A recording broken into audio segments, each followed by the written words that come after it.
there was no chance that he was ever going to play in the NHL, according to what most people said. And then there he is. If you're going through that, it's not happening at your pace or at the time that you want it to happen. And you know, deep in your heart as a player that you're good enough and that you can do it. It's like a matter of sticking to it. It sounded like a cap gun. Remember cap guns? You ever Yeah. play with those back in the day? I used to play with ever. those. My neighbor had the coolest ones. He had like Yeah. rifles and stuff. Yeah. Did you ever do like paintball or like airsoft or anything Never. like that? Never? Never. Oh, that's no fun. Had a hockey stick. Paintball is kind of sick. I only went once ever. It's cool. You went? Yeah, when I was a kid, I went once. One of the kids that I played. This is what's funny is every experience I've had side tangent, even though I haven't started my first one yet. All my experiences in life are basically somehow back related to hockey in some way, which is You funny. went to paintball through a hockey team? My buddy, you remember he had cousins that were good paintballers. And so I used to hang out with him, one of my hockey buddies, and he took us, a couple of the hockey boys out to paintball with his cousins. Yeah, it was sweet. Badass. I did I was never allowed to have any of the guns. Like my parents never bought me any like airsoft guns or anything, but my buddies had them. We'd ride our bikes around, and like I only did it a couple times. It's not like I was doing a lot, but we would go to houses under construction and like play airsoft. Use them as Yeah. In the construction homes. Mhm. But anyhow, hide in there and yeah, it was fun. like real war. Yeah, just pissing around. Yeah. You know, being kids. Sounds good. So what being a kid's all about. Yeah, for sure. What's up with you? How are you? I'm good. Anything new and fresh to report? Hitting the road, eh? Going to to Sudbury, back to the hometown. Yeah, North Bay Sudbury. We're going to tomorrow. Watch my kids' last 2 games before Christmas. How do you like the Sudbury barn? It's great, old. But the thing is now, the rinks are so nice. Like when you go to a place like Sudbury, North Bay, Brantford, Owen Sound. I'm trying to think what else. They're the older rinks, and they don't have the suites, and they don't have the that newer feel. But they're great. It's a great feel if they're full, and they usually are pretty full. Not Sudbury so much these days, but when you get into a place like Guelph, a full Windsor Arena, a full Niagara, that hasn't been full in a while.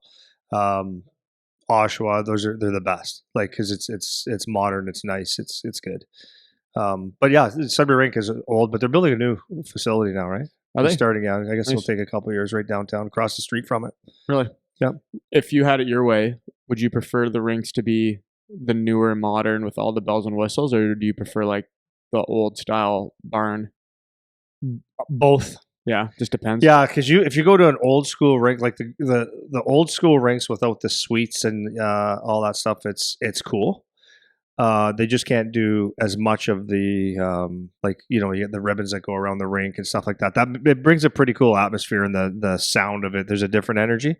But what I do like about the old school rinks, if they could keep it without all the bells and whistles for real, and just have the hockey game with music in between and not all the other stuff, I'd love that. Yeah, so it's like the modern stuff is good, but then you get sometimes there's just too much going on. Yeah.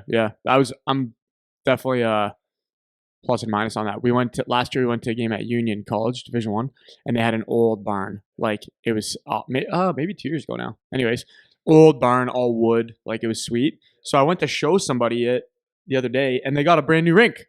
Oh, really? So now I don't think they're at the old barn anymore. I think they got like a brand new setup, whatever. Okay. And which I'm sure is awesome, and I'm sure they love it and all that stuff. But I was like, man, like that was a cool dome like ceiling. It was cool.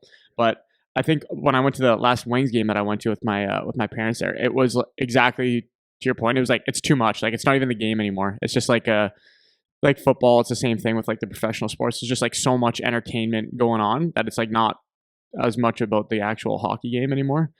But it would be cool. Like that's one perspective. It'd be cool to have like as a NHL player, like a consistent NHL player when you get past the wow factor of you made the NHL and you're playing. Like once you've been in the league for a few years or you have a long contract and you know you're going to be hanging around, what's the perspective on like from somebody like that has played that long on the feel of playing the game there versus like youth hockey playing the game, or it's like just the game. It'd be cool to get that kind of perspective on somebody that's been there, where there's all that kind of stuff happening, because it kills the flow. Like you, even in junior, you see like the OHL games, like you get commercial breaks every however many minutes. The shovel guys come out, it disrupts the line flows, like all that kind of stuff. Yeah. So interesting. I like. If you were in the NHL, imagine playing in the old Chicago Stadium, the old Boston Garden. Like, come on, man, that's just unbelievable. Yeah, pretty wild. And like when I go back to my junior years, the old Windsor rink, the old Oshawa Arena, like they were the older rinks. Obviously, it was a long time ago. It was awesome, especially when they were full. They were zoos. It was just nuts. The glass was only like a short glass all the way down to basically the hash marks. Then they went with the taller glass. So, there's something to be said about that. You don't just get it off the glass and out all the time. You'd have to find different ways of skilling it out. So different. Yeah. And that more glass adds a little bit more quieter atmosphere, I think. I don't know. Maybe I'm wrong, but it sounds different. Definitely sounds different. Yeah. Interesting. But I'm excited. Like, so tomorrow we're going to go watch, the last two games before the Christmas break. And it's North Bay. And so we went up there. I was there last year. No, the year before. And it's like the same rink, but they blew out one end to make like a smaller suite at the ice level. And then they fixed it up a little bit, made it a little bit nicer. Changed it. It used to be when I played there, it was the visitor home bench. The benches were across from each other. Now they're on the same side. Penalty boxes like a normal rink. Sudbury, though, has got the old school benches across each other. And it's just different, eh? Yeah. But it's great. It'll be good. I'm just all over the map right now. I was saying on the weekend, because we were at Waterloo, we were at the goal puck tournament. Both our teams, both our boys teams.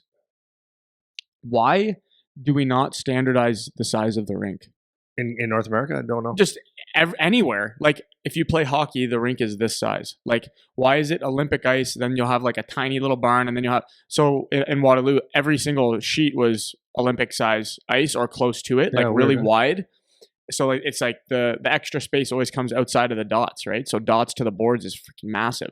So all three games, it was beneficial for my guys with my team because we have so many good skaters. So it's nice to have the extra space, but it totally changes the game. Like it's like the strategy going into it, the systems that we run, all that stuff is like different when it's that big of a sheet. I don't know why you don't be chasing on a penalty kill. No.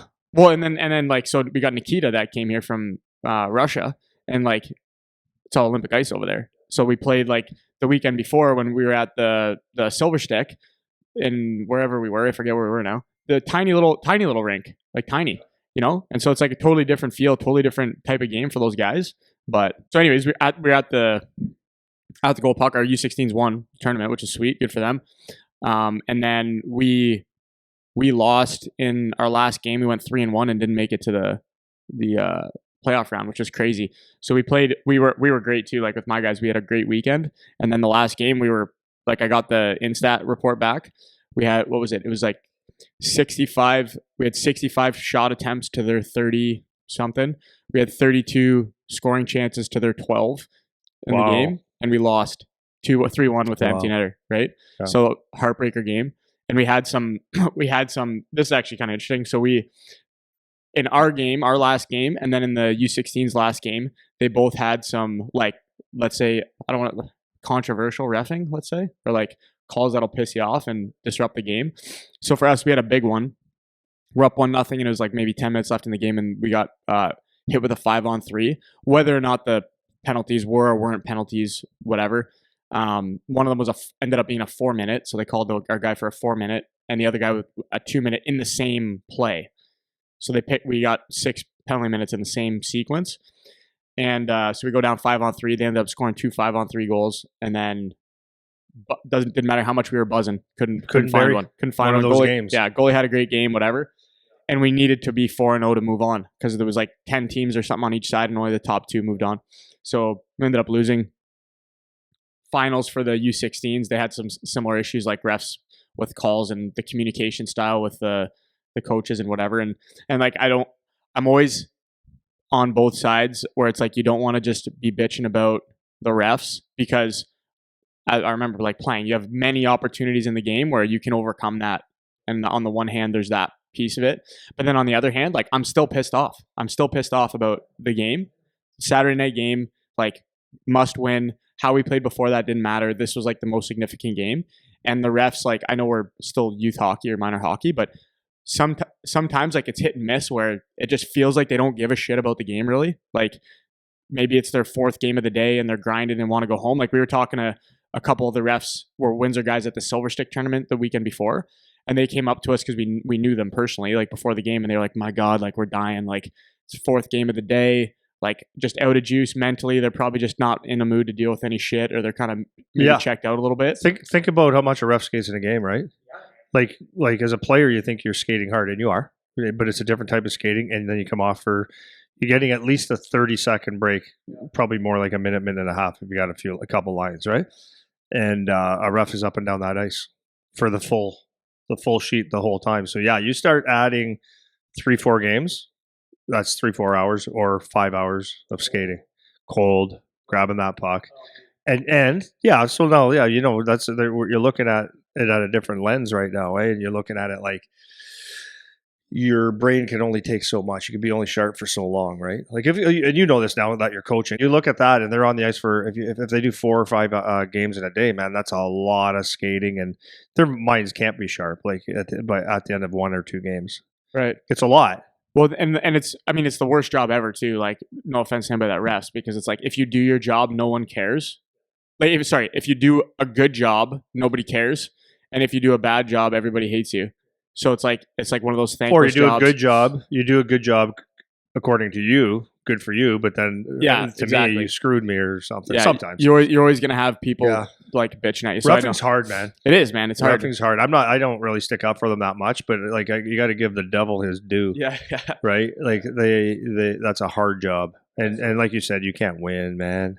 No, and like I try to stay as balanced as I can. Like I'm not a guy that, I think I said this in an episode before, I don't lose my shit on the bench very much. Like I'm not like going mental. I'm not very animated where I'm like hands are going and all that stuff. Like rare, like sometimes, but very infrequently. And in this game, I was starting to get like pissed off.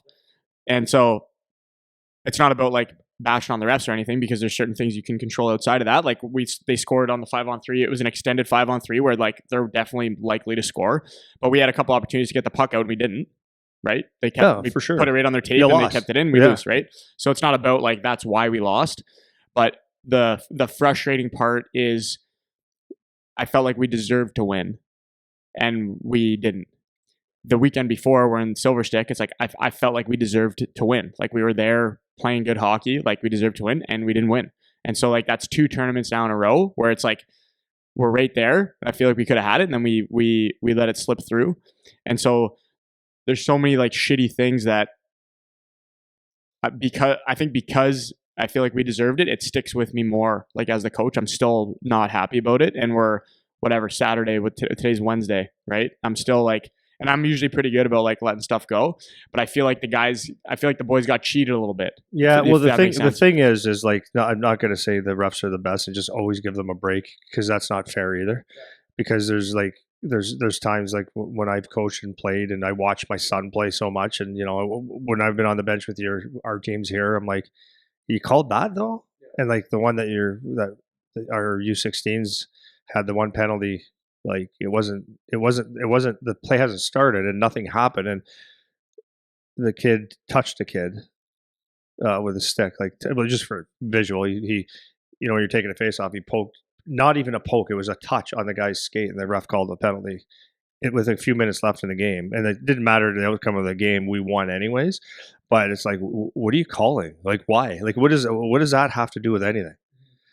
So, and then you see some calls. It's like, okay, you're going to call that right now. It's very frustrating. But I don't know. I guess you have to look at in their day, in that game, that's what they see. I mean, sometimes we don't see everything that's going on, but yeah, there's a lot. You just go, what are you calling? Yeah. Like, what are you calling? So I'm after our game is done, I go and I'm like so pissed. And I went back and I looked at not only did I look at the film, because we had the camera guys there and we have live bar and all that stuff, but then I look at the game sheet to see the calls, and like some of the calls are wrong and right and whatever, and they messed up some of the stuff in the game sheet and whatever. But the penalties that they called, I go and I look at the rules, like Yeah. Okay. How do you Yeah. define this kind Yeah. of penalty? And all their judgments could be interpreted as like they could call in our game. I'm not talking about the 16s, but in our game, it's like, yeah, they could call that, they could call that, they could call that, but it doesn't accurately capture like how much that influenced the game. You know what I mean? So it's like, okay, yes, you could have called that. You could have called. You didn't have to. You could have. It makes like it lines up with the definition, but now you've totally changed the game, right? And like I don't know because I'm not a ref, so I don't want to like speak out a turn on it, but I would imagine part of it is like trying to not totally cause a shift in the game. I would imagine that's part of it. But then you can still make the argument like, well, you took the penalties. Like it's not our fault as the refs that you called these penalties, but the right? problem that what you're saying is like you're basically calling, if you want to call the game to you call it the letter of the law, then you'd be calling penalties nonstop in a hockey game.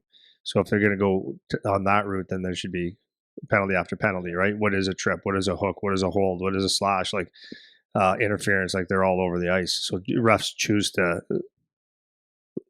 That's the truth, right? They choose to let whatever go that's reasonable, right? If you two hand someone across the head, that's a slash or more. If a guy's skating and you tap his stick, like that's are you really calling that?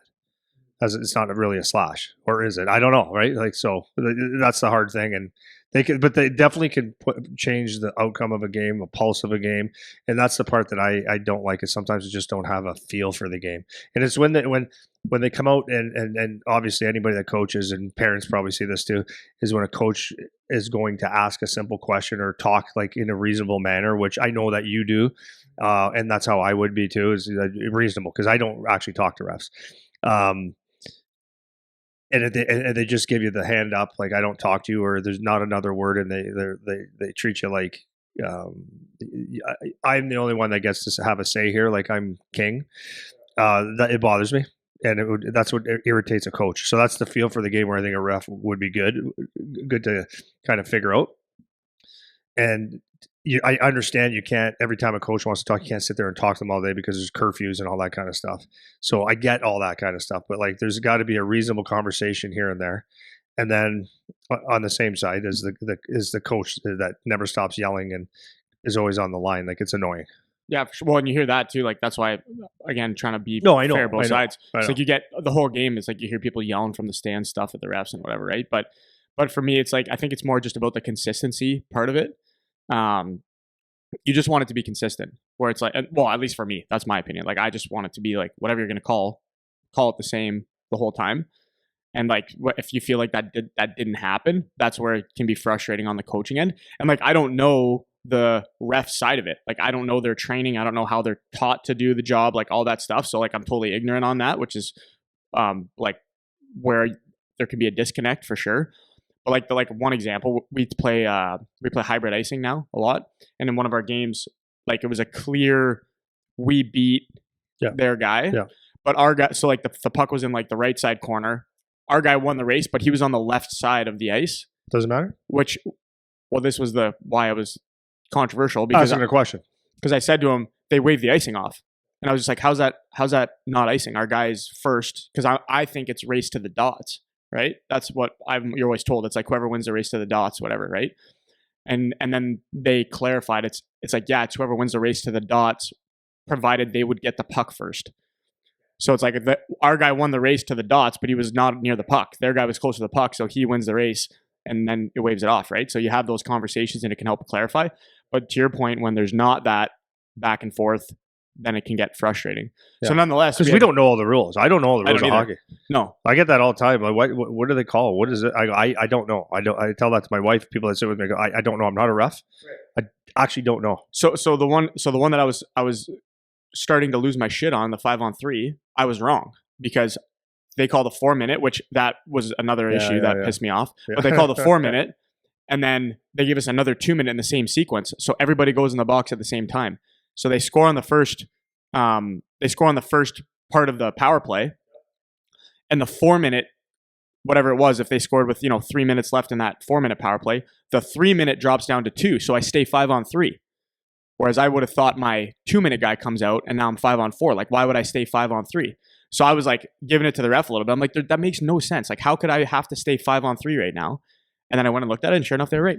That was the right rule, right? So that kind of stuff is like where you have to try to keep like the perspective, because I like for sure I could have like flew off the handle and like lost my shit thinking I'm right on the bench, and I'm happy I didn't.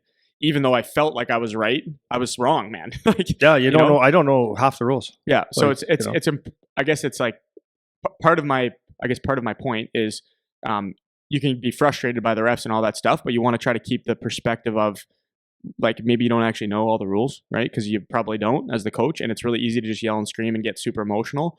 But trying to keep yourself in check is like, especially as the coach, like let alone the players and whatever, because you can start. The guy on the bench sets the tone for what is going to happen with the team, and if I'm the guy that's always losing my shit, it's going to be hard for the players to keep it together. Well, you can't tell them to do one thing, you do the other. Well, and you could feel it in that game. Like our guys were starting to lose their shit on the bench, and like we're getting frustrated. Like we're not getting calls, we're not getting this and that, whatever. And like we had the puck the whole game, and like we were penalized more, right? So it's like you can feel that frustration build, and you have to try to keep it together. But if I'm not keeping it together, then what example do they have to follow, right? So, anyways, all of that stuff about the refs aside, basically, I'll speak like for my team. The 16s ended up winning, but there's like downstream consequences for the reffing in that game for that team, which sucks. And then for my guys, I got to go in the room now after the game. We lose. We feel like we should have won, dominated the game, but we still lost, and now we're out.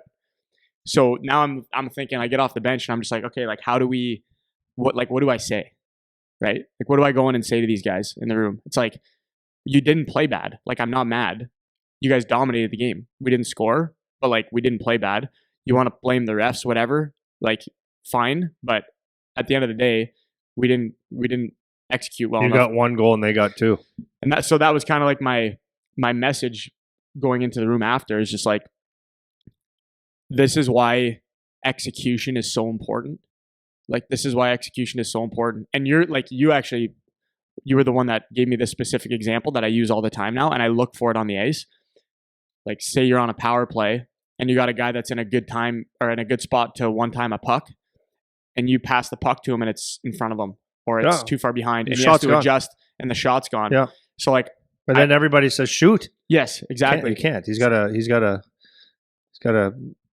Yes, to make the adjustment. So like, I use that example with my guys a lot, where we'll go in the room between games, and I'm like, guys, like we're playing well, but it's a 1-goal game, right? It's 1-0. It's not 5-0.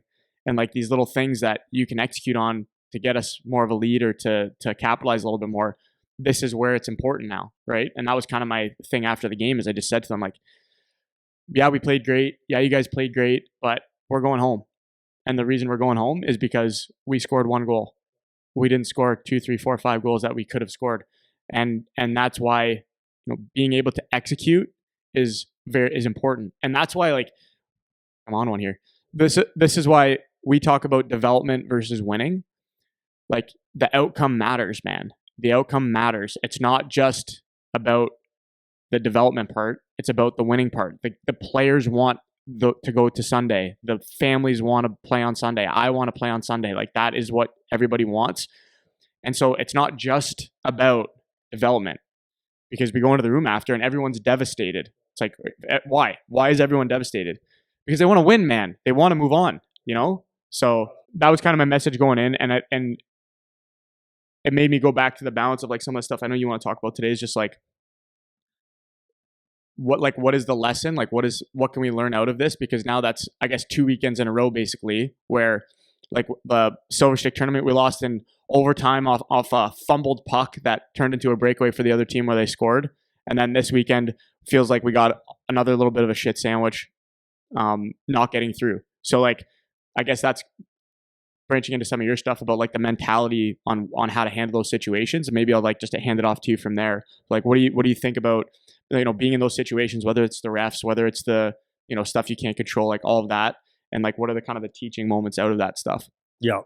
Well, that's what makes hockey great. That's what makes life great, is because it's not what happens to you. That's how you handle it when it happens, right?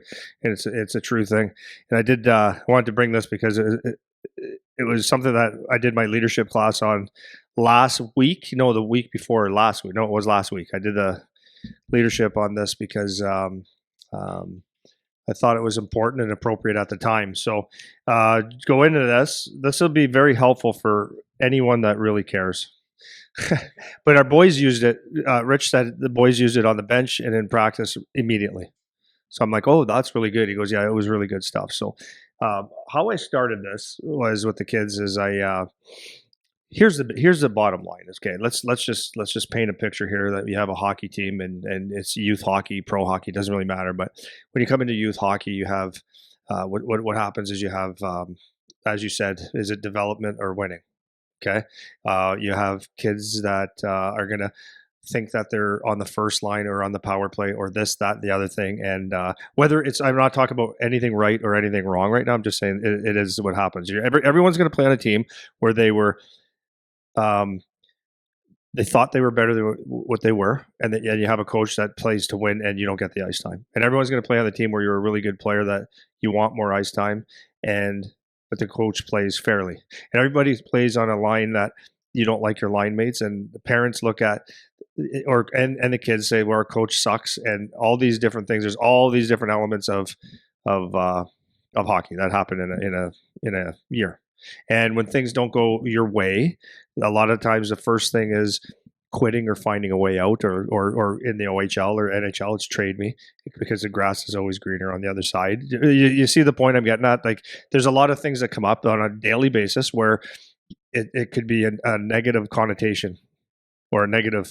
It's a negative if you want it to be, right? So if anybody doesn't know Jocko Willink, he's a Navy SEAL that has a really good podcast, and he's got this one thing called good. But ironically enough, when I was a kid, my brothers and I used to like we didn't have the best skates. We had skates. That's all I cared about. Like like, in case my mom or my family's listening, it's not a negative, but all I cared about was I had skates. Other kids had really, really good skates or really the high end sticks and all that stuff. So I used to just say, great, I got good skates. I got skates. We got to walk to the outdoor rink. Great. Like, that's what I used to say, because probably it was not an insecurity, but like when you're not blessed with, like, I'm going to sound weird here, but we're not blessed with giving everything in life. You have to find a way to get through it. Right. So that was my way. I was, oh, great. And we'd laugh about it and then make the best of it. Does that make sense? And it wasn't an intelligent thing. It was just, let's just make the best of maybe a shit sandwich. Like, you feel like you weren't necessarily intentionally trying to like have a great attitude about it. It was just, that's how you We'd reacted. laugh. Yeah, that's how you reacted. Like if you ask for a black coffee and you get in the car, because this is the tone it would be. This is my life, right? This is our kids. We just laugh about everything. Can I get a black coffee, please? You go and you open it up. You take a sip. There's 3 creams and 6 sugars in. You go, oh, great! That's exactly what I wanted. Yeah, the humor in it. Yeah, right. But that humor allowed us to say, well, it's just a coffee, right? No big deal. We're going to deal with it. Or you could sit there and say, all day, I asked for this black coffee. I didn't get a black coffee. Life sucks. I hate the coffee shop. I hate the people in it. And, I'm never going to have a coffee again. It's like, it's really not that big of a deal. Does that make sense? Yeah. Okay. I wasn't actually trying to be funny. That's pretty funny. Yeah. Okay. But you know what I mean? I was just trying to find a very simple thing in life where you could do that. Right. Or you wake up in the morning and you live in, Windsor, Ontario, where we hardly ever get snow, but you got to get up in the morning, and all of a sudden that night before it got cold and it snowed, and you got to shovel your driveway, and you didn't get up on time. It's like, oh, great, but and you sit there, great, like, of course today I got to be busy. Yeah, it's a snowstorm. It's like there's a real problem in life. Yeah, right. Okay, so that's my point. So the thing in hockey or in life, I was telling the kids, is that Jocko has this thing. It's called good, and he said that when he had this guy on his team that would always come up to him, and every time he had a problem, he goes, I know what you're going to say. And he goes, what am I going to say? He goes, you're going to say good. He goes, yeah, I'm going to say good. He goes, because basically everything that you have in life where there is a problem or something that is, it seems negative, there is a good side to it. And I was telling the kids that. So like I use, for example, like, my kid's first year in the OHL, it was like, you do not bobble a puck. You finish every hit. You get the puck out of your end. And if you don't do that, you don't play. And so when he's a 15-year-old kid and Arbor Jacki is coming down on him to take the puck at someone else, this is the example I use as a kid, and he doesn't get the puck out, he doesn't see another shift. I made it I made it like You dramatized it. dramatized. I Yeah. said, is that even fair, guys? And they all said, no, like you can't get it out. I said, no. That's what it is. That's what it takes to be a hockey player. So what good is that? I made one mistake. Maybe it wasn't even my fault, but now you're going to bench me? What? Right? But you have to look at how can that be good? Well, the kids thought that they were on my side. Yeah, no, that's not fair for Charlie. I go, no. It is fair because that's his job. If you want to play in this league, you have to be good enough to do your job. And at this point in your career, you have to be good all the time. You're not allowed to make a mistake when you're young because it'll cost us games. You can make a mistake, but this is a one area where you cannot do it. If you bobble a pass, sit you down. You're not good enough for this league then. So I said, so what do you think happened? They said they practiced. I said, okay, that's good.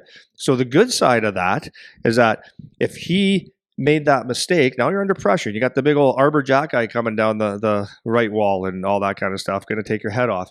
And you're thinking, right? So I said, yeah, he practiced, guys. I said, he practiced not just an hour, not once in a while after practice. He took that whole year. And he took rims, and he took it with pressure, and he took it in his feet, and he took it at different depths of the ice, and he took them harder and softer and knuckleballs and all that stuff. So you got to the point where it was almost impossible for him not to get that puck out. And by the end of that year, he was like, it was like money. It was coming out of his own end. So good. So without that negative, we're perceived negative of I made one mistake and I don't get to play is the foundation for his whole success of hockey. If he didn't take the time, so if he would have just pouted like any other excellent hockey player, when the shit hits the fan or when you have to deal with improvement or whatever it is, the consequences of not doing something, if you pout and if you cry and if you want to sit in your diaper for a while or all year, then you don't get the good side. So when things happen to you, you could either sit in your diaper and cry, or you can say, good, I'm not good enough at this yet. I got some work to do. And the good thing about that also, it's identified for you. You didn't get the puck out. Without the coach saying you need to practice this, you should have that in your head. Okay, good. I got this. I got to work on. If I get this, I'm going to be a better hockey player. And that was the whole foundation for his hockey. Like that was one couple areas, right? So I was explaining a lot of different areas of that with the kids. It's like when things happen, your coach is hard on you. It's not bad. It's number one, it's coaching. Number two, let's look at the good. Good, because at some point, if I'm going to be a great hockey player, I'm going to have a coach that's hard on me. Right? You got bad line mates. Good. Because now you have to maybe instead of passing the puck because they can't being extreme. Instead of passing the puck, maybe you have to carry it through 2-3 people and now or dumping in or find angles on how to dump in pucks and retrieve them. So now you're working on a different skill. That's a good thing. Right? So it's not always bad that you have a bad line mate. It's not always bad that they don't give it to you because maybe you have to figure out the other side of the puck. So there's always the good side. So if you start looking at the good side, that's how you're going to get better. That is 100% how you're going to get better. And if you're getting benched and the coach is hard on you, if you got all these different negatives, and for parents to look at that as well, right? When a kid comes, this is happening on the ice. Instead of flying off the handle and snapping, where is it good? Where is the good in this? And then you, as a parent, it's a really good guideline to help your kids say, okay, I understand that this doesn't make you happy now, but the good side is that we have an issue here that you're going to get really good at, or you're going to overcome, or you're going to see somewhere later in your life. Let's get through it, and it makes you better. Yeah. Right. Yeah, for sure. Yeah. I think that video, by the way, if you guys haven't seen it, Jocko Willink, good. Look it up. Maybe I'll put in the description on the episode. I watch it I revisit it frequently, and I sent it to Woody when he broke his collarbone. Yeah. Right. Yeah. Okay. There you go. Yeah. You broke your collarbone. Yeah. What good is that? I said to him, I was like, okay, so what are your choices, right? What are your choices, 100%. Right? Like your collarbone broke, so what are your choices? Your choice is to sit and cry and say, here's another dash against me, or you can say, okay, this is going to give me some time to reflect on what's happened, because especially coming out of U16 year, a lot of stuff happened, the draft happened, junior camps have happened, a bunch of options that you wanted didn't come through, and you ended up back here. Right? It's you have some time to reflect, think, plan, and then recover. get back into training. Maybe it's a sign that you need a break, man, right? So you can choose the way that you want to reflect on that, build it up to come back stronger, right? And I mean, he's an awesome kid that put the time and the work in to get himself back to neutral, and he came back and played this past weekend. He was great, right back, didn't miss a beat, right? And so he in that moment can be exactly what I just said on the negative end, or he can choose to be on the positive end. And it's from what it seems like he decided to take the positive outlook and do the work to make sure he came back stronger and ready to go. And he'll be better off for it. Now, guess what? You've battled a major injury. Like, what a good thing to know how to handle. What a good thing to like mentally have to deal with. And like, if it happens again, now you know, like, yeah, okay, I've been through this once. I know that I can get back, in shape. I can keep myself as accountable as possible during that time that I'm off. And so you can think of it from either direction, and there's other angles you can think of it as well, whether it's a playing thing or a rehab thing or whatever, right? So there's a Well, you lot. could just in that scenario, like I could think of a bunch of things, right? Like if you're really truly trying to find, okay, how can this be good for me? It's like a good. It didn't happen at the end of the year, right? It didn't. It didn't. It could have been worse. It wasn't career ending, right? Like I mean, that's extreme. This allows me to maybe get on a bike and build my gas tank and just go and have a gas tank, right? Like there's things that come out of it that can be good. I could watch a video. I could be around the guys and learn how we're playing, and like you get a real different look of the game, right? Well, and like so I guess with that, like it doesn't matter what you're doing. Like this is something that I've come to understand as well. Is like you're gonna struggle no matter what. Like it doesn't matter. You could be the best of the best ever. There's gonna be something that you struggle with. It doesn't matter if you're McDavid. It doesn't matter. There's gonna be something like what would McDavid struggle with? I don't know the guy, but maybe it's, hey, I've been on the Edmonton Oilers since I got drafted and we can't win a freaking championship. Like maybe that's his struggle. I don't know, right? But you're gonna struggle with something, and you can say, "Oh, well, poor guy," like whatever. But no, it's this is like real mental like battles that everyone has.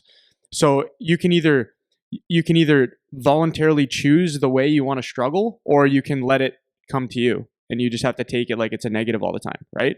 So you get to pick which way you want to do it, and that's the whole essence of the video. So if you haven't watched it, I sent him the Jocko Good video, and it's just like a 2 minute. It's like got a good tune behind it. It's like motivational, and like Jocko's a total badass. So it's like the exact kind of guy that would motivate you if you resonate with that kind of thing. But the message is it's so great to have as a tool, and that doesn't mean that it has to be like false positivity. It's not right, though. right. It's not. It's. This is what I was saying to the kids. I'm like, there's so many times, guys. I mean, you got a lot of years to get to where you want to go. You really do, but it's about how you approach it mentally, right? Are you actually doing the work? And that's what I was saying to him. I said, like, for taking those pucks off the wall, a player had a choice, right, to practice it a little bit and say, well, okay, it's never going to be good enough for this coach, or truly work on it and be like even fired up about it, or understand that this is going to take some time or whatever. But anyways, get through it. And that was like legit the foundation of his game that allows him to set up plays and get on the ice more. So like this, so you think about that. You fix this problem, you get on the ice more. You get on the ice more, you get to make more plays. You get to get noticed more. Like all those things happen, right? But I would even say, like, not even say, I say this all the time, and I'm saying this to the kids. I'm like, the adversity is, because that's basically what it is. When something is not going your way, it's adverse, right? It's adversity. So every single time in my business, when I ran my business, I would do this, and it was coming along real good, and it's like it's almost too good to be true, because it is. So all of a sudden you have all this, and then the next thing you know, Boom. well, no, like I'll just go like boom. The guy that you thought was really close with you, that you help, you start your business, and they were there. They wanted to start in the beginning, and next thing you know, they're in your database, taking all your names and setting up stuff on the side, and then they leave you high and dry. That's a kick in the ass, right? Like and even though at the end of the day it didn't really bother me, but it bothered me. And I could sit there and be really upset and stuff, but at the end of the day, I had to make a decision to keep going and reinventing and getting better, and that's what it did. Because if everything is just good, then what would be the purpose of digging deep, right? If you could, I'm going to open this business, or I'm going to be a pro hockey player, whatever that you choose to do, and let's just take hockey. You buy the skates, you buy the stick, you make the team, you score the goals, you block the shots, you penalty kill, you win the MVP, and you do that year after year until you make your $10 million a year for 12 years, then you retire. In that time, there would be no real challenge, and there would be no reason to really want to get better because you're just good. Nothing ever happened. There's no lessons in life learned. You can't even explain that to somebody. But when you do get cut from a team, it makes you look and go, okay, I'm not as good as I thought. If you play against people that are better than you or as good as you or challenge you, then that's something, right? So it forces you, am I going to quit or am I going to get better? Am I right? And that's what I would say in my business is every single time that I would get close to where I thought, okay, this is going to, now we're going, something would happen. And not sometimes it was me that something happened because I was an idiot or I didn't work hard enough. And that was the lesson. It's like, yeah, you see what happens, Andy, when you think you have a really good business and you didn't feel like making, because you let it slip now. You used to get on the phone and talk to this many people, watch this many games, talk to people, send emails, and then you let that slip for 90 days. You're too good for that now because people are just going to come. Well, they don't. So I look at that as I can blame everything else. That was me. So you have to make a choice. There's the lesson. Good. I learned that I can't take a day off, just like a hockey player. But every time I've come out the other side, I've been a better person and learned something. And so like the one thing that I kind of wrote down just like while you're talking about it is talking about the good concept of the good thing. You want to find the good without ignoring the truth of what's actually going on. That's like the key to making it actually useful. So it's like it can't be, and that's where how I said like false positivity. It's not just like be positive. That's not what this means. It doesn't mean be positive. And it doesn't mean don't be upset when something bad happens either. It's like you can be mad, like you can be upset, you can think it's not fair, you can think that you're a victim, you can, all that stuff can go through your mind. But it's like, what is the action step? Like that's where the difference is made. It's like if you take the right action step to fix it, you can still feel all of those other things. Like that's fine. You can feel like it's not fair and life sucks and all that stuff, but it's what is your behavior going to be now in response to that? Like that is what the important thing is. And you can cloud that by just saying positivity, but it's not like that's not a deep enough analysis of what is actually useful, and that's why I try to practice that philosophy as much as I can, but I wouldn't say that I'm like an overly positive person. You know what I mean? I'm not like running around making sure that everything's positive all the time. Like your vibes don't have to be all it's not like it's not pretend. Like it's not a pretend type of behavior that I have, right? It's like if stuff sucks, like I'm more than happy to say it sucks and this is not fair and all that stuff. But you'll grab the shovel and start digging. Exactly, right? So I think that's the key to making it actually a useful strategy, is making sure that you're focusing on your behavior, not the pretend things that you say, because like you always say, talk's cheap. It's like it actually has to be the behavior that is the good part. It's not just like what you're going to say. It's about the action, Yeah. Well, talk is so cheap. And did you have something else on that? I was going to go into one other thing. Sure, unless you want to go. Because I was going to talk about the almost like training the concept, like training yourself to use the concept, like training your brain to get used to how to do this kind of stuff. Unless, do you want to go first or me? I got that other thing I just wanted to say, but sure, you go. So my thing was basically going to be like, okay, so like we talk about the concept, maybe people will watch the video and they kind of get the gist of what we're talking about. So it's like, how do you actually implement that, like in practice? Like, how do you start practicing the concept of like trying to look at the good side of things? And it's the exact, like I think anything is mental, like any mental habit is the same as a physical habit. You just have to try to practice doing it, right? It's not just going to come to you like magically one day. It's like you're just going to all of a sudden do it. It's like you have to practice executing it. And I remember learning it myself. I read The Power of Now, the book, Eckhart Tolle or whatever. Weird book. Boring as hell. Yeah, weird book. But good. Yeah, if you can pull out, just suck take your time and read it. Yeah, like it's a pain in the ass to read. Like it's a hard book to read. Read a paragraph, close your eyes and just think about that, and you're going to get a lot out of it. And so I remember it was like that concept of whether you call it we talk about being in the moment and all that stuff, but just like, to me, it starts with like identifying when you're being just emotional about something. So when you're having an impulsive emotional reaction. And so the two things that where I started doing this, I remember three things actually from that book. One was when you're two like more vague examples and then one specific. He pointed out in the book, when you wash your hands, that you never think about feeling the water between your fingers. And it doesn't seem like that's related to what I'm talking about. So to be clear, he's saying, I remember this. So when he's saying you're washing your fingers, typically when you're washing your fingers, you're not you're not thinking about the feel You of don't what's notice. actually happening. Yes. You're going through the motions. Right. Like it's just on autopilot. Exactly. Yeah. So this is where I started to learn it, just for whatever it's worth for people if it's useful. So I was like, wow, I've never thought of that before. So I go to wash my hands and noticing water touching in between my fingers. I'd never noticed that before. And I'm like, wow, like that's a weird thing to notice. And so now I'm like noticing like a feeling within myself. Like I'm feeling the water between my fingers. I'm noticing something I haven't noticed before. The second one was when you're walking. If you're walking with your hands at your sides, you don't feel or you don't notice that the air between your fingers when you're walking, but it's always there. So if you're going for a walk right now while you're listening to this, think about your arms swinging and the air touching in between your fingers. You never notice that. And there's another feeling, like I'm noticing the feeling. And then the first practical example is for me, it was being a snap show in traffic. Like when I'm driving, if like somebody's an idiot, makes a bad turn, slams on the brakes, whatever, you just lose your shit. It's just like impulsive reaction, lose your shit.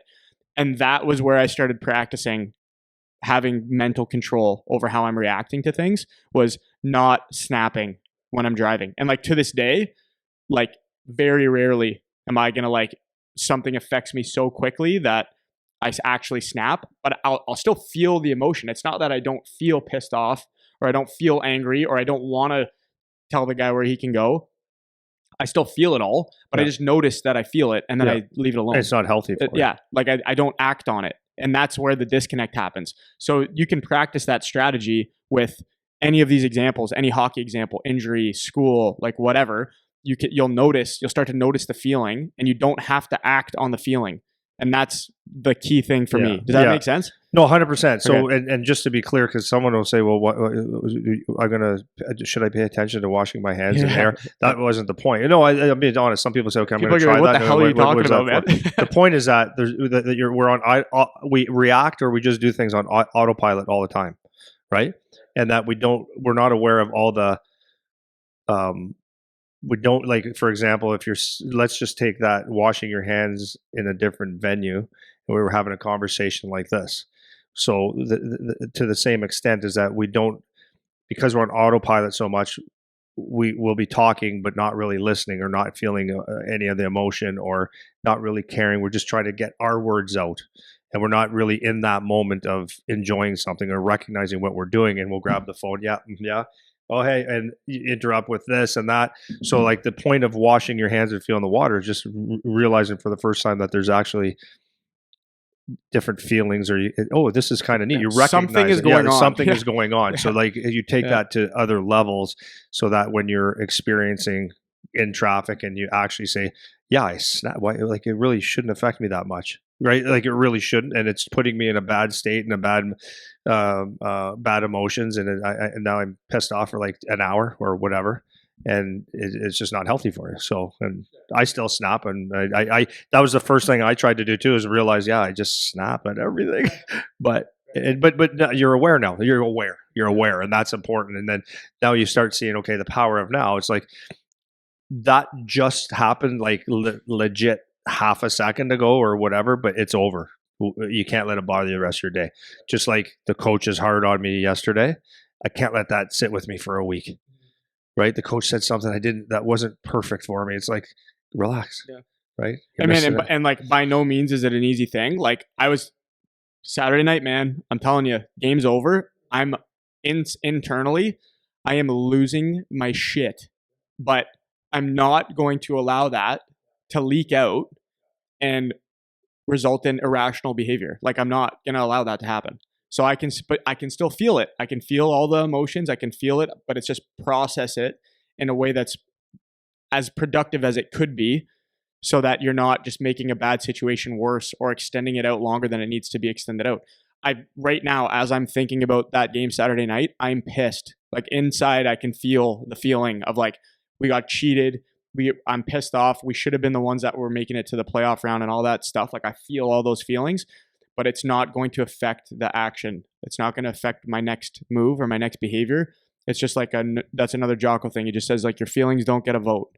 Like there's no vote for your feelings. It's only what is the right thing to do, regardless of your feelings. That's what we're trying to do, you know? And so it's a very, very difficult thing to put into practice, even though well, maybe it's not a simple thing to explain, but I feel like I explained it pretty simply. But it's not an easy thing to do. And it's just like, it's a muscle. Back to my point of that is like, your brain is like a muscle as well. Like, you can build habits, you can build reactions to things and make sure that over time it will become more natural, where your natural reaction is to just like even keel, right? Like, I'm not getting up, I'm not getting down, I'm just like riding it through the middle. And that's something that I know people say that about me now, is that when I was a teenager, I was a snap show. I was like, potential anger management problems, like would lose it so quick, like so quick tempered. And it was something that I had to practice. It was not just like one day I woke up and wasn't like that anymore. It was just like I had to actually actively work on it. And now it's much easier to manage different situations. So for the kids on the bench, for the coaches, because the guys I was playing against that night were snap shows, dude. And like, you can see it. It's like, it's not just the kids that could use it. It's the coaches, it's the parents, it's everybody. It's like it's something that is valuable to be able to do. Not that it's going to be perfect, because I'm certainly not perfect with it by any means, but it's just a valuable tool to have, kind of thing. Yeah. Yeah. So like another side of this was in that leadership course I was teaching them, I was talking to them about the parable of a Chinese farmer. Yeah. Why is he Chinese? What? Why is he a Chinese farmer? It's just a freaking parable. I don't know. Where did you get the story? Long time ago, and then so what was happening? Is it like a biblical story or something? Or like, no, this one's not a biblical story, but a parable is typically from a Bible, or from kind of text, some religious thing. So and people will see in a couple of weeks what I'm talking about. My son's going through something right now, and I was sitting there going, "Geez, how do I?" That's why I came with this with the kids, because like I use a lot of what we do here, or what is really happening in people that I know's lives in hockey, or mine in hockey, where I can apply it to them or use my experience, right? So my son's going through something, not going through something. It's something is. I don't want to say an issue. How am I saying this? It's he's going through something. It's not a good or bad, or it's not a good thing or a bad thing. It's just a hockey challenge that he's got to deal with. It's not good or bad. It's just it is what it is. But it take his mind off of things. So I was sitting there, and that's how him and I talk, right? Remember good. I sent him the video, right? Because there's nothing bad though, but just remember good. And then I was thinking, I was lying in bed, and just for a conversation with him, and then I said, these kids need to hear this. And then I said, what was that story I heard a long time ago about there's different versions of it. So I said, I just Googled it, we will see parable or something. So it came up. I said, that's exactly what I was looking for. So it's old. A parable is old shit. So I was telling the kids so I wouldn't put them to sleep. So here's a quick story of it, right? So this long time ago, this Chinese farmer had one son, and he had one horse. Sounds like a joke. I just pulled it up. Do you want me to read the actual story? No, I want to tell it because it's boring. Okay. So, and the kid's about 14, 15, 16 years old. I forget what it is because it's not really my story. Anyways, so they had this farm, one horse, one kid. One day the kid forgot to lock the gate. The horse left the property, and because he forgot to lock it, and it's like, okay, it's like their plow back then. So the neighbors came over to the house, and they said to the old Chinese guy, they said, "You poor." That's not in the parable. Trying to make it for the kids, right? Yeah. You poor. You just lost everything. Like, how are you going to make any money? And some were like, kind of like, haha, you're screwed now. And some were like, man, you're going to be in deep shit. He just looked at them all. He said, we'll see. Calm. We'll see. Because he knows something. Day or two later, the horse came back with 6 other horses, found his way home. I don't know if horses go out and make friends, but this guy came back with 6 horses. It's a parable. It's not a real. Maybe it's a real story. Comes back with 6 horses. The neighbors come back and see this, and they go, "You lucky! Your horse took off, made some friends, came back. Now you got 7 horses. Now you can plow more. It's like having 7 combines now, right? Like now you can put them to work. You're going to get rich now. You're lucky." And I'm actually kind of jealous now. And he goes, "Well, we'll see." So the kid, the only kid he has, goes, and that means his only worker, right? He's going to be working hard now, but that's okay. You're going to make some money. He gets on one of the horse to break him in to teach him how to do stuff, and horse kind of bucks a little bit. Kid falls off, so breaks his leg. Can't walk. Can't do anything right now. So then the neighbors come over and they say, "Dude, I can't believe it. You got the best fortune in the world. You got 6 horses. You got them for free, for God's sakes. And now your kid, the one worker you have, breaks his legs. Now you can't do anything. This is probably even going to cost you money because you got to feed these guys. And now it's nothing but a pain in the ass." He goes, "Yeah, we'll see." So the last part of the story, because you could probably go on forever on this, is the kids, the armies. There's a big war going on, and they got a big opponent right now. And army representatives are coming to farms and houses trying to gather up anyone between the age of 14 and 18 to fight in the war. They come to the house and they say, we know that you have a son. He goes, "Yeah, I do.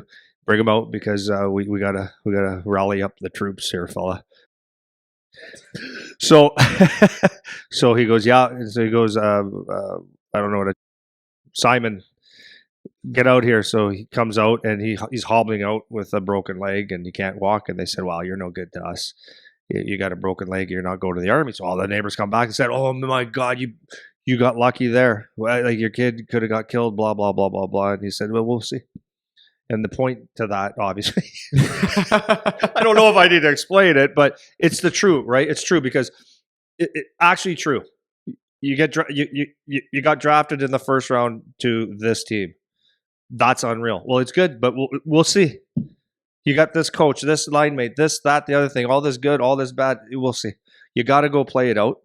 You got to do it with a good attitude, and you actually will see.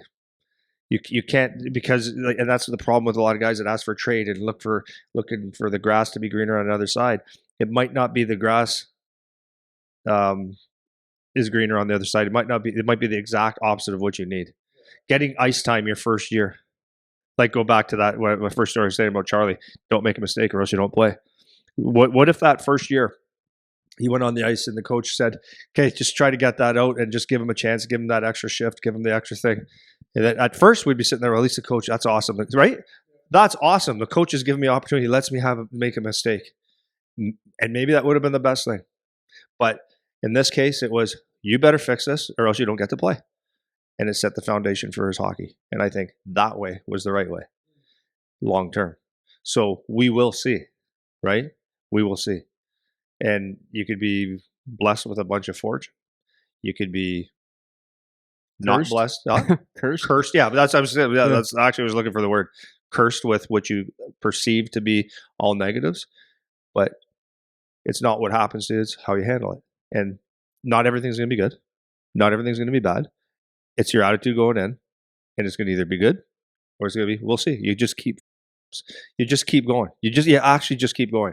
And I could just look at so many kids that I've trained, so many players that I played with, parents that just lose it or pause it, whatever it is, and they go so many different directions based on sticking to it, right? Yeah. And if you stick to things, stick to that plan that you have and work hard and have the mentality that, we'll see, because you'll see. How many kids, man?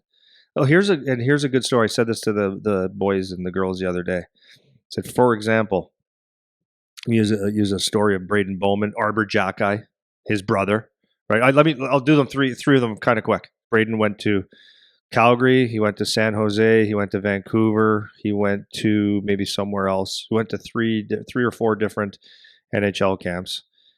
Never got drafted, right? He did sign with Vegas's farm team a year and a bit ago. Not the AHL team, not the NHL team. Had to work like a dog to get on there, had a good year. Signed an NHL contract at the end of last year. So now he's an NHL contract. And now he's up to, I think he's at 12 or 13 games in the NHL. He's playing around, he's scoring goals. So if you would have looked at the trajectory of that person's hockey career, you would have said, "Well, he never drafted," right? That's what happens. I didn't get drafted. What now? The diaper, right? Or do you work? And that's what Braden chose to do. He worked. He did a lot of things to make himself better. And now he's in the NHL. Like, is he there for 5 years, 10 years, 20 years, 5 more games? Who knows? But he's there. Now he knows. and he's got a taste of it and all that stuff. And so there's that. And then you look at the Arbor Jack guys, and there's so many stories like that, right? He there was no chance that he was ever going to play in the NHL, according to what most people said. And then there he is. Didn't even play in the American League for very long. It's like, if you're going through that, it's not happening at your pace or at the time that you want it to happen. And deep in your heart as a player that you're good enough and that you can do it. It's like a matter of sticking to it. Because the opposite is very true. You watch a lot of hockey players, and you'll sit there as a like, for me, someone that's in the game, and I go, that guy was a first rounder, really? And then they got a leash and they get more, U17, U18, World Junior Team, first round pick, and it's like, but why? And I'm not saying all, obviously, but then all of a sudden it's gone, and they got all the good stuff early. And that's the other lesson, is the good part is that when you learn how to eat shit sandwiches when you're young and fight for everything that you have, and maybe you're a late bloomer and all these things, you're actually typically better off at the end than having easy street, right? Yeah. You know what I mean? You don't know in which way you'll be better off. You don't know. That's what's interesting. We'll see. Yeah. You might play your first game in the NHL and take a puck in the teeth and one tooth flies and yeah. I don't know. I don't know. Yeah. Cool. So the Chinese farmer story, that we should publish Andy's version, the way you just I can make it better. That was hilarious. Yeah, I can make it better. It's good. Well, actually, when I told the kids, they were dying because I had some. Yeah, well, I mean, I feel like your way of saying it's going to be better if people decide to go online and read it. So we call it a modern parable. Yeah, exactly. Yeah. Right on. Cool. Okay, I'm going to leave it there. I think that was good. Okay. So, all right, we'll see you guys next week.